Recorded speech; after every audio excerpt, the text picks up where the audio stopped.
அவன் 70 வயசு இன்னும் கேள்வியாக இருந்தாலும் பரவாயில்ல. ஆனால் கடைசி வாழுங்காலங்களிலே 2 பேரும் சேர்ந்து வாழலாம், ஒன்றா இருக்கலாம். செக்ஷுவல் லைஃப் கிடையாதுங்க, கூட இருந்தாலும் போதும். அது தாட்டோட எப்போ வந்து ஏற்றுக்க மனநிலையில் தயாராக வச்சுக்கிட்டு இவன் கல்யாணமே பண்ணிக்காம அந்த பொண்ணுக்காக எத்தனை வருஷம் காத்திருக்கிறன்னு நினைக்கிறான்ல, இது காமமா? இது காமமா? இது கிடையாது. உணர்வுகள், பவர்ஃபுல்லான லவ். ஸோ இதுதான் வந்து சேரன் சார் எனக்கு ஒரு நாள் போன ஒரு வீடியோவில் சொல்லியிருப்பேன். நான் சேரன் சினிமாவோட சொல்லியிருப்பாரு, அது காதல் கள்ள காதல், நல்ல காதல். காதல்னாவே காதல் தான். அது காதல் எப்போனா யார் பண்ணாலும் எப்போனா வரும், எப்போனும் பண்ணலாம். அதனால காதல் என்பது காமம் கிடையாது. காதல் என்பது பல கோணத்துல பல வகையான தோரணைகள் கொண்டு அது பிரதிபலித்து கொண்டேதான் இருக்கும் மக்கள் மத்தியில.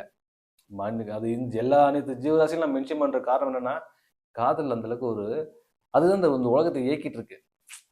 இப்ப ஒருத்தன் வந்து லட்சத்துக்கு பயணம் பண்ணிட்டு வச்சுக்கங்களேன், அந்த ஏதோ வகையில ஒரு பொண்ணு வந்து கருவியா வந்து செயல்பட்டு இருப்பா. எப்படின்னா, ஒருத்தன் ஒரு ஏதோ ஒரு வேலை பண்ணிட்டு இருப்பான்.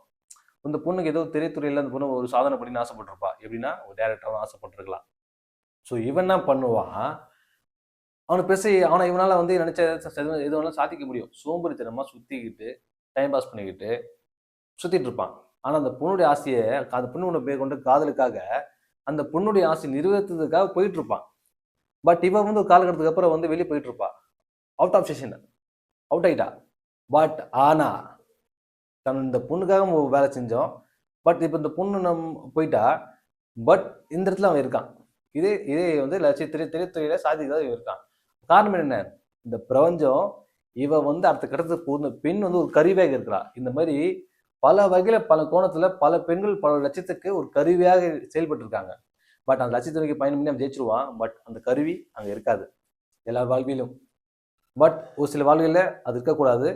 அது புரிஞ்சு கொண்டு இன்னும் அந்த கருவி தன்னோட பயணிச்சு கொண்டு இருந்தாலும் வச்சுக்கீங்க, இன்னும் பல கோணத்தில் பல வகையில் பல வெற்றியை சாதிக்க முடியும். ஏன்னா காதல், லவ் என்பது மிகப்பெரிய ஒரு பொக்கிஷம். அது உணர்வுகளை சேர்ந்தது, காமத்தை சேர்ந்தது அல்ல.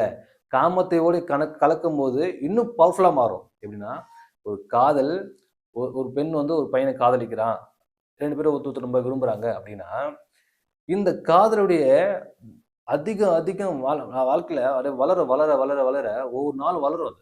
அது வளர வளர வளர பேச பேச பேச ஒரு கடத்துக்கு அப்புறம் வந்து அது ஒன்று எதிர்பார்க்கும், லவ். அந்த லவ் வந்து காமமா மாறும். அந்த காமம் வந்து இவங்களோட கலந்து இன்னும் அடுத்த இன்னும் பூஸ்பமா மாறும். இன்னும் பல மடங்கு அந்த காதல் வந்து பெருசாகும். ஸோ அது இன்னும் அவங்களை அடுத்த கடத்தை கொண்டு போவதுக்கான ஒரு சூழ்நிலை. அது சிலர் வந்து கட்டுப்படுத்தி கொண்டு இருப்பாங்க.